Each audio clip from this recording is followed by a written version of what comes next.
মুখ্যমন্ত্ৰী মহিলা উদ্যমিতা অভিযান অৰ্থাৎ যিসকলে লাখপতি বাইদেৱে ধন লাভ কৰা নাই বা কেতিয়া ধন লাভ কৰিব অসমৰ মাননীয় মুখ্যমন্ত্ৰী ডক্টৰ হিমন্ত বিশ্ব শৰ্মাই কালি জনাইছে যে 15 জুলাই আগত আপোনালোকৰ 10,000 টকা প্ৰত্যেকজন অসমৰ মহিলাসকলে লাভ কৰিব।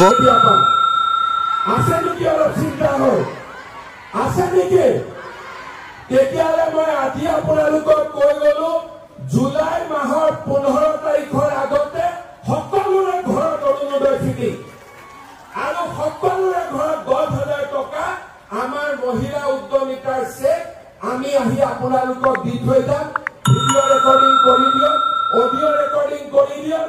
15 জুলাইৰ আগতে সোণাৰীলৈকে আহিম, আমি ডিমলৈকে আহিম, নাজিৰালৈকে আহিম, শিৱসাগৰলৈকে আহিম আৰু আমি মানমৰালৈকে আহিম আৰু সকলোকে 10,000 টকাৰ চেক আপোনালোকৰ হাতত আমি দি থৈ যাম।